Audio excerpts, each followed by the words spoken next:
So what I did was I'm trying to buy a car, and I'm going to pay cash for it. And I make up a bill of sale for the people. The bill of sale sends it into Israeli Ambassador BLS.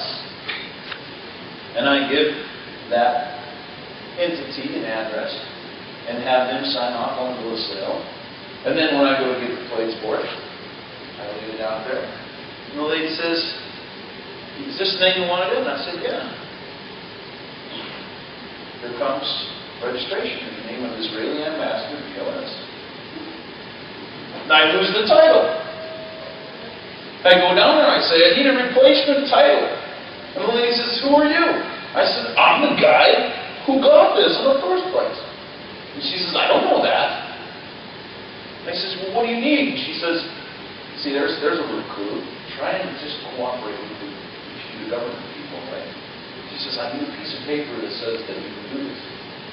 Oh, okay. I go across the street to the Kinko's. I rent the computer. I sit down. I go, "Israeli Ambassador BLS." These big letters at the top. These small letters in parentheses. I said, "And blood trust.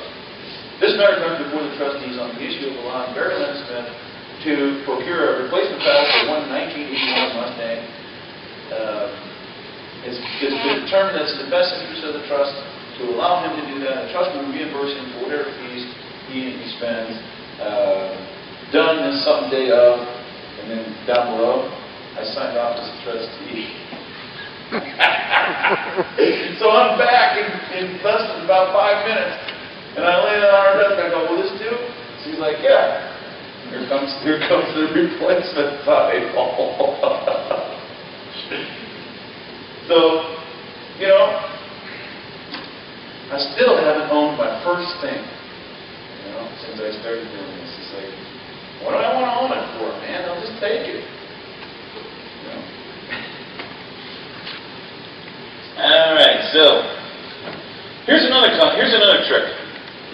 One of my early mentors when I was first starting to do this was a chiropractor, and he had a little practice running there in his house. And people would get ready to write him a check, and they'd say, "Who do I make this to?" And he'd say, "Just leave it open." Oh, okay. So they leave it open. Time to pay his rent. He sits there and he writes in landlord, landlord, landlord, landlord, on enough checks until it totals up to his rent. He makes a photocopy of them, of course.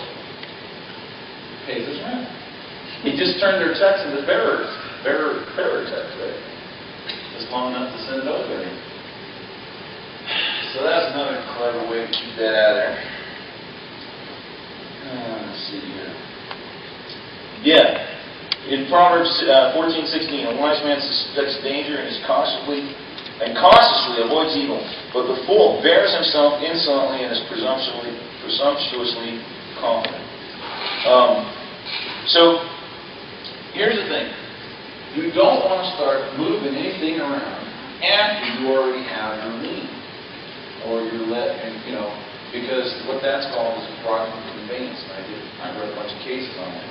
What you have to do is you have to get stuff out of your name before you have a problem. And don't be trying to get out of paying your debts by doing that either, because what they'll do is they'll come in and say that was a fraudulent conveyance, and they'll set it on the side and take what they get and use it to pay your debts. So let's see what else. So it's been proposed by my friend Bill Drexler, who is a 70-year-old semi-retired attorney, I guess, that what you do is you move all your stuff into a holding corporation.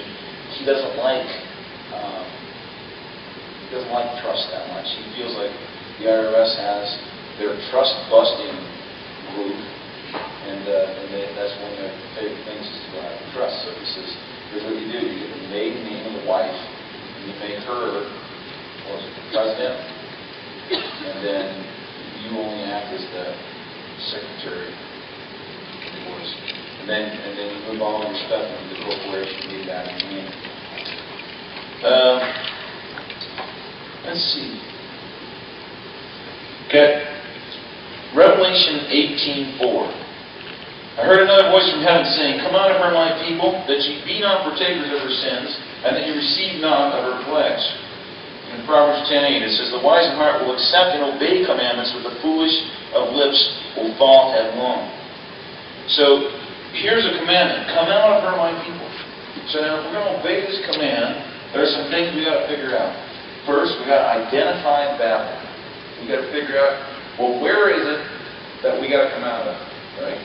And then we got to figure out how we're in her, right? I mean, it's obvious that we're not literally in Babylon. Babylon must be some type of figurative thing, something like this room, we're in the room. And then the last thing is to take steps to come out. I had a revelation.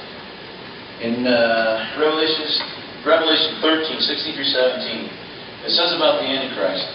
Also, he compels, or in the King James it says causes, all, both small and great, both rich and poor, both free and slave, to be marked with an inscription stamped on the right hand or on the forehead, so that no one will have the power to buy or sell unless he bears the stamp, mark, or inscription, the name of the beast and the number of his name. And let's just track on this Social Security number. How many of you remember seeing the Social Security card that says not for identification? And now we have totally flipped that thing, and everybody wants that damn number. Okay? I guess, since I'm running out of time, I got to tell you this.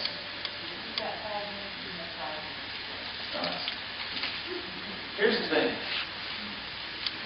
The government is this big beast, and it's blind. And it's going, tell me who you are, tell me who you are. And you go, I'm Barry Lynn Smith.